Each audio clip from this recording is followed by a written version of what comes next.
AI itu tuh, mengubah lah gampangannya, AI itu mengubah ekspektasi gitu terhadap ya software engineer gitu loh ya.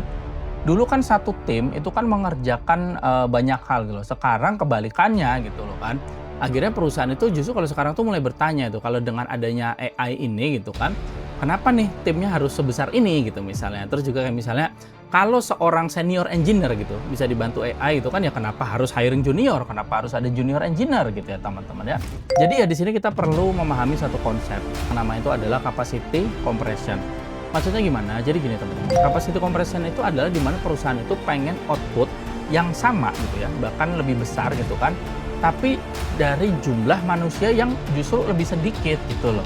Masalahnya itu justru ya, apa ya, gampang itu lebih halus gitu loh ya teman-teman ya. Jadi statusnya itu yang turun itu, dari yang tadinya dipandang sebagai seorang inovator, ya akhirnya sekarang tuh dipandang sebagai ya operator output aja gitu ya teman-teman ya. Dan yang tadinya itu talent gitu ya, sekarang tuh ya dianggap jadi biaya gitu loh teman-teman. Dan ketika skill itu sudah menjadi suatu komoditas, ya berarti kan namanya kayak software engineer ini akhirnya mulai diperbandingkan kayak harga pasar aja gitu loh teman-teman ya. Jadi kayak misalnya siapa lebih murah, siapa lebih cepat gitu kan. Dan yang paling kerasa nih, saya yakin teman-teman paling kerasa, bisa di outsource aja nggak sih? Nah, saya yakin udah banyak yang mengalami proses outsource juga gitu teman-teman ya. Oke, jumpa lagi dengan saya Beken Magang, saya Ambalan Kibdik Satman Sulan, lagi newbie in town. Oke, jadi di video kali ini kita masih di salah satu series dari channel saya, itu adalah realitas teknologi. Dan di episode kali ini saya tuh masih pengen ngajakin teman-teman buat ngobrolin tentang ya masalah-masalah yang kita hadapin di dunia software engineering sekarang lah ya teman-teman ya. Jadi gini teman-teman, dulu tuh kan namanya seorang software engineer itu tuh bisa banget disebut sebagai simbol masa depan gitu loh. Dan ya paling tidak sampai era sebelum pandemi lah, kita masih merasakan hal itu gitu ya, sebelum pandemi. Jadi anak muda itu kan akhirnya tuh belajar coding itu bukan hanya karena kepengen bikin aplikasi, tapi ya karena mereka tuh pengen naik kelas gitu dengan belajar coding gitu kan, pengen keluar dari ketakutan ekonomi keluarga gitu kan. Dan juga tentunya pengen membuktikan bahwa yang namanya menggunakan skill itu bisa banget mengubah hidup gitu loh. Tapi kalau kita lihat di ya realitas sekarang, di era sekarang gitu kan, ya akhirnya muncul suatu pertanyaan yang cukup tidak nyaman gitu loh. Gimana kalau misalnya profesi ini tuh justru sedang ya diturunkan gitu posisinya gitu ya teman-teman ya. Jadi memang bukan serta-merta hilang gitu ya, bukan tidak dibutuhkan, bukan seperti itu ya teman-teman ya. Tapi itu tadi diturunkan gitu loh. Dari yang tadi itu profesi strategis akhirnya menjadi sekedar kapasitas produksi, di situ poinnya teman-teman ya. Jadi dari yang sebelumnya itu dianggap ya membangun masa depan gitu ya, akhirnya itu ya jadi apa ya gampangnya itu, jadi unit output yang bisa dihitung gitu kan, terus juga bisa diperas gitu kan, bahkan ya bisa dikurangi gitu ya teman-teman ya. Dan ya ini mungkin sekali lagi ini adalah suatu realitas ya di dunia teknologi sekarang yang mungkin cukup jarang dibicarakan gitu ya teman-teman ya. Jadi software engineer itu sekarang itu apa ya gampangannya itu tidak sedang kalah karena tidak pintar itu, bukan karena situ, tapi ya software engineer itu kan sedang ya apa ya gampang itu kehilangan posisi tawarnya gitu, bargain power itu lagi kehilangan gitu ya teman-teman ya. Dan ketika ya sebuah profesi itu kehilangan posisi tawarnya, ya tentunya ya disitulah akhirnya ya kasta sosialnya itu mulai turun. Jadi gimana pembahasannya, simak video sampai habis, dan biar gak banyak cincong kita langsung aja let's get it on. Please like, share, comment, and subscribe.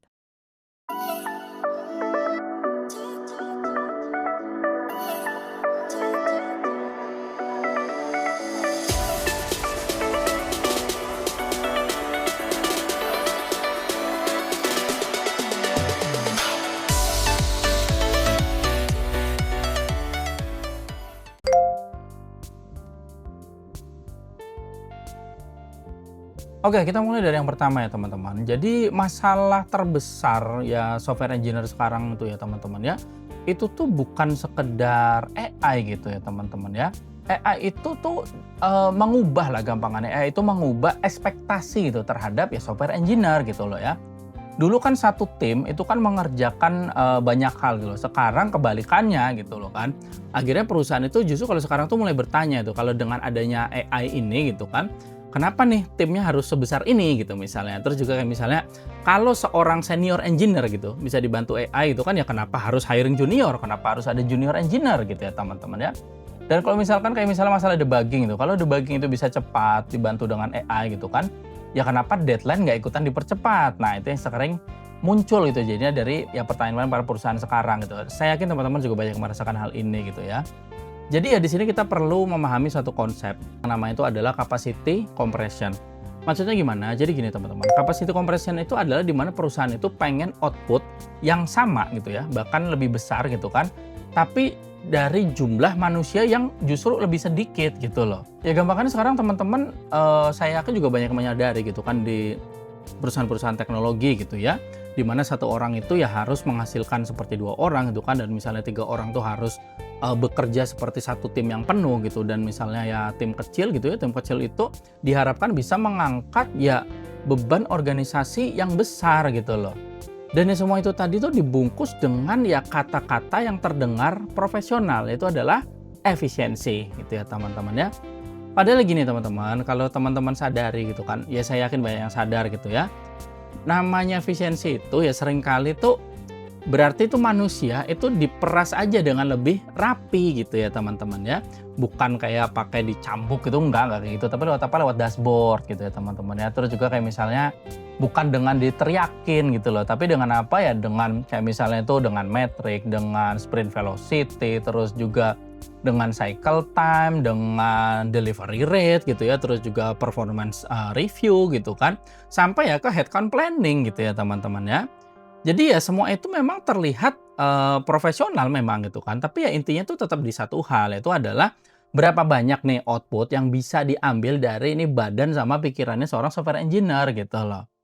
Jadi gini teman-teman, ya inilah yang akhirnya membuat ya posisi namanya software engineer tuh ya berubah lah jadinya teman-teman ya. Jadi namanya software engineer itu ya profesinya nggak hilang gitu. Dan apa ya, lebih gampangnya itu sekedar dikompres aja gitu ya teman-teman ya. Jadi yang terjadi itu jadi lebih apa ya, lebih berbahaya gitu teman-teman. Karena apa? Junior engineer itu kan akhirnya makin sulit masuk gitu loh, karena ya perusahaan tuh pengennya orang yang bisa langsung produktif gitu kan. Dan yang namanya mid level engineer itu tuh ya akhirnya makin berat, karena dia tuh harus bisa mengerjakan lebih banyak gitu kan dengan ya tim yang lebih kecil gitu. Bahkan ya diharapkan bisa seperti senior gitu loh. Nah, giliran untuk ya yang bangkotan kayak saya nih ya, yang senior engineer gitu kan, ya itu akhirnya makin ditekan gitu loh. Karena apa ya? Karena dianggap bisa menjadi pengganti beberapa orang sekaligus gitu loh teman-teman ya. Saya yakin banyak banget ya udah merasakan hal itu, bahkan dibungkus dengan nama product engineer gitu ya teman-teman ya. Dan yang paling bisa dibilang cukup menyakitkan gitu ya teman-teman ya, itu adalah ketika semua orang itu akhirnya diminta menyebut hal ini itu adalah sebagai adaptasi gitu loh teman-teman ya. Ya ini sih pendapat saya gitu ya teman-teman, menurut keyakinan saya, bebas teman-teman setuju atau tidak. Karena gini, sebagiannya itu kan padahal bukan adaptasi gitu loh. Jadi sebagian dari itu tuh jelas banget ya itu adalah pemerasan produktivitas aja gitu ya teman-teman ya. Sekali lagi menurut keyakinan saya gitu ya. Dan ya di titik ini namanya AI itu bukan sekedar alat bantu lagi gitu ya teman-teman ya. Jadi AI ini adalah alasan manajerial gitu loh. Poinnya di situ. Jadi alasan untuk kayak misalnya menaikkan target, mengurangi orang gitu kan, terus juga ya alasan untuk ya bertanya lah, apakah si engineer ini masih perlu sebanyak ini apa enggak ya gitu ya teman-teman ya. Dan pertanyaan itu tuh sebenarnya ya cukup brutal gitu teman-teman ya, tapi emang realistis gitu loh dengan keadaan ya sekarang, ekonomi sekarang ya teman-teman ya. Karena ya gini teman-teman, yang diserang itu kan bukan skill seorang software engineer gitu secara langsung gitu loh. Yang diserang itu adalah jumlahnya gitu loh, jumlah dari seorang software engineer gitu kan dalam suatu industri gitu kan. Jadi bahkan yang terjadi itu adalah ketika kita nih sebagai seorang software engineer, yang terserang itu juga ruang belajarnya kita gitu kan. Dan bahkan yang menyerang ya waktu manusiawi kita itu buat apa? Buat bertumbuh, di situ poinnya teman-teman ya. Jadi kayak misalnya dulu gitu ya, dulu tuh kan junior itu diberi apa ya, diberi waktu gitu untuk bisa salah gitu kan, untuk bisa bereksperimen gitu kan. Sekarang namanya seorang junior engineer tuh ya diminta langsung mateng gitu loh. Terus juga misalnya seorang senior engineer dulu itu kan diminta untuk memimpin sebuah tim lah, ngasih lead gitu ya teman-teman ya. Tapi ya sekarang tuh namanya seorang senior engineer itu ya dipaksa menjadi satu tim itu sendiri gitu loh. Dan ya saya yakin sekali lagi banyak banget yang udah merasakan hal ini gitu ya. Jadi ya nanti yang saya taruh di judul video ini itu adalah software engineer itu turun kasta gitu ya teman-teman ya. Jadi ketika saya bilang seorang software engineer itu mengalami penurunan kasta, ya itu maksud saya itu bukan semua software engineer itu akan kehilangan pekerjaan, bukan seperti itu ya teman-teman ya. Masalahnya itu justru ya apa ya, gampang itu lebih halus gitu ya teman-teman ya. Jadi statusnya itu yang turun itu, dari yang tadinya dipandang sebagai seorang inovator, ya akhirnya sekarang tuh dipandang sebagai ya operator output aja gitu ya teman-teman ya. Dan yang tadinya itu talent gitu ya, sekarang tuh ya dianggap jadi biaya gitu loh teman-teman. Dan misalnya juga kayak misalnya dulu dianggap sebagai manusia yang kreatif gitu atau profesi yang kreatif gitu kan, akhirnya ya sekarang sekedar menjadi kapasitas teknis gitu loh, di situ poinnya. Jadi gini teman-teman, ketika akhirnya manusianya itu mulai ya dilihat sebagai sekedar kapasitas aja gitu kan, ya makanya akhirnya pertanyaan berikutnya itu akan selalu sama gitu loh. Pertanyaan itu adalah, ini kapasitasnya nggak bisa dibikin lebih murah aja gitu ya? Atau misalnya, bisa nggak sih ini dibikin lebih cepat gitu kan? Bisa nggak sih ini jadi dibuat lebih sedikit aja gitu, jumlah orangnya gitu kan? Dan ya itu yang sebenarnya berbahaya gitu teman-teman ya. Jadi bukan si AI itu menggantikan semua software engineer, bukan ke arah situ. Tapi namanya AI, dia itu ngebantu gitu loh. Ngebantu siapa? Ngebantu si industrinya itu sendiri untuk ya menekan nilai dari seorang software engineer. Di situ poinnya teman-teman ya. Jadi software engineer itu tidak dihapus gitu ya, tidak dihilangkan, tapi ya dipadetin gitu loh. Dan apa ya gampangnya itu tidak dibuang sekaligus, tapi ya diperas pelan-pelan lah. Gampangnya seperti itu teman-teman ya.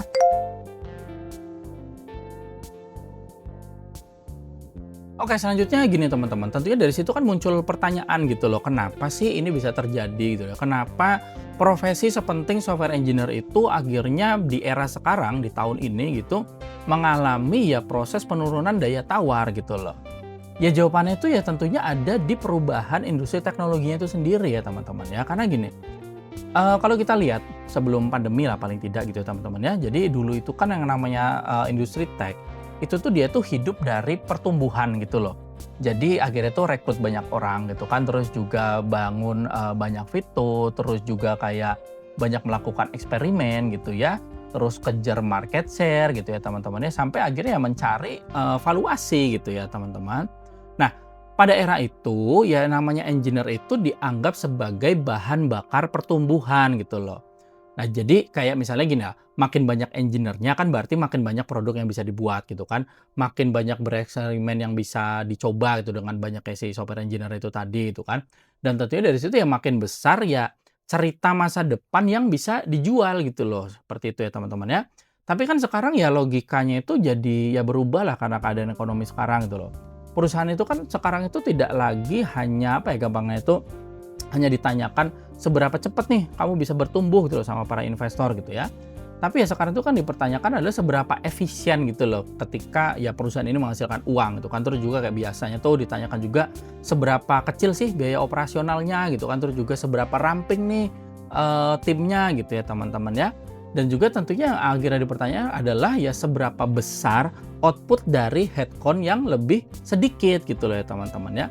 Jadi gini, di era pertumbuhan tadi, di era growth itu tadi, ya engineer itu adalah investasi gitu. Tapi sekarang di era efisiensi seperti ini, ya software engineer itu adalah biaya gitu ya teman-teman ya. Jadi ya itu yang menjadi sebab utamanya gitu ya teman-teman ya. Bukan karena software engineer itu tidak penting, tapi justru karena software engineer itu ya sangat penting gitu loh. Karenanya apa ya? Karenanya industri itu ya akhirnya tuh pengen ngebuat apa ya, istilahnya tuh pembuat software ini lebih mudah buat diukur gitu loh, dan juga lebih mudah buat dikomparasi gitu ya, dibandingkan gitu kan, dan akhirnya dibuat supaya lebih mudah ditekan lagi gitu ya teman-teman ya. Dan dari sini kita perlu paham suatu konsep yang namanya value capture. Maksudnya gimana? Jadi value capture itu maksudnya adalah kemampuan menangkap nilai ekonomi lah gitu dari sesuatu yang diciptakan gitu loh. Dan ini nih sangat penting teman-teman. Kenapa? Karena kan yang menciptakan nilai dan yang menikmati nilai itu adalah dua hal yang berbeda gitu ya teman-teman ya. Software engineer itu menciptakan value-nya. Software engineer itu yang menciptakan nilai-nilainya gitu kan. Jadi dimulai kayak misalnya software engineer itu menulis kode gitu kan, membangun API, terus juga menjaga database gitu ya, terus juga menjaga payment gitu kan, dan bahkan ya menghubungkan, mengintegrasikan antar payment gitu kan. Dan juga kayak misalnya membuat sistem itu ya berjalan dengan aman lah gitu ya teman-teman ya. Dan tentunya membuat apa ya, membuat produk itu tuh ya bisa dipakai jutaan orang gitu ya teman-teman. Tapi ya setelah si nilainya itu tercipta ya, value-nya ini udah jadi gitu kan, ya yang paling menikmatinya itu kan bukan engineer-nya, ya paling tidak selalu lah, tidak selalu engineer-nya yang menikmati value-nya itu gitu kan. Jadi yang menikmati value-nya itu kan secara ya terbesarnya gitu kan ya tentunya ya pemilik platformnya gitu kan, pemilik modal gitu kan, terus juga ya pemilik data, terus juga pemilik distribusinya gitu ya teman-teman ya, terus juga ya pemilik brand gitu, terus juga ya kayak misalnya pemilik akses ke pasar itu sendiri ya teman-teman ya. Jadi engineer-nya ini ngebangun mesin tapi ya mesinnya itu punya orang gitu, gampangannya seperti itu ya teman-teman ya. Dan ya ini sebenarnya realita yang cukup menampar itu loh buat ya para software engineer gitu teman-teman ya. Karena banyak software engineer itu percaya kalau saya punya, skill yang tinggi itu kan maka ya posisi saya itu pasti kuat gitu dan ya sekarang kita bisa buktikan itu tidak selalu seperti itu ya teman-teman ya. Jadi namanya skill kalau tanpa akses ke nilai ekonomi itu berarti bisa banget dikomoditaskan gitu loh ya teman-teman ya. Dan ketika skill itu sudah menjadi suatu komoditas ya berarti kan namanya kayak software engineer ini akhirnya mulai diperbandingkan kayak harga pasar aja gitu loh ya teman-teman ya. Jadi kayak misalnya siapa lebih murah, siapa lebih cepat gitu kan. Dan yang paling kerasa nih, saya yakin teman-teman paling kerasa, bisa di-outsource aja nggak sih? Nah, saya yakin udah banyak yang mengalami proses outsource juga itu teman-teman ya. Dan di sini ya teman-teman, namanya kayak misalnya nasehat upgrade skill, itu tuh ya jadi nggak cukup gitu di era sekarang gitu loh. Ya memang benar gitu, namanya seorang software engineer tuh memang harus tetap belajar, iya itu kan. Harus paham AI, iya. Harus terus berkembang, iya juga itu teman-teman ya. Tapi kalau misalkan upgrade skill itu cuma membuat kita nih para software engineer itu mengerjakan lebih banyak pekerjaan itu kan dengan bayaran dan gaji salary gitu kan yang tetap sama gitu ya teman-teman ya.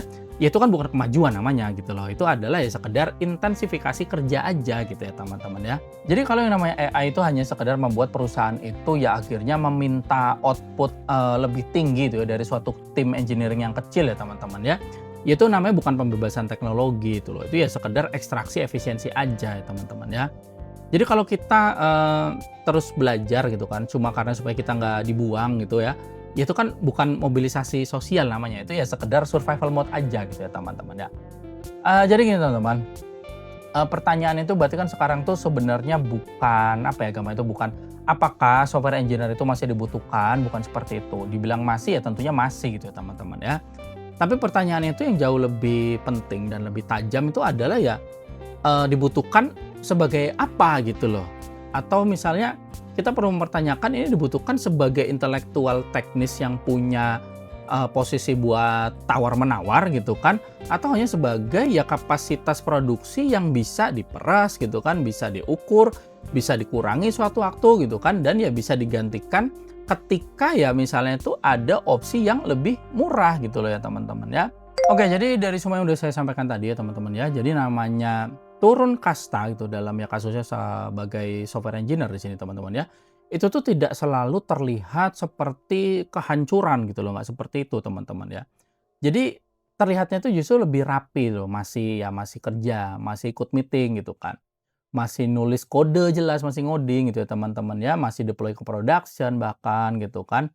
Tapi ya pelan-pelan ya ruang tawarnya tuh yang jadi mengecil gitu ya teman-teman ya. Waktu belajarnya juga jadi mengecil gitu kan dan tentunya juga ya nilai ekonominya itu ya gampangannya diambil orang lain gitu ya teman-teman.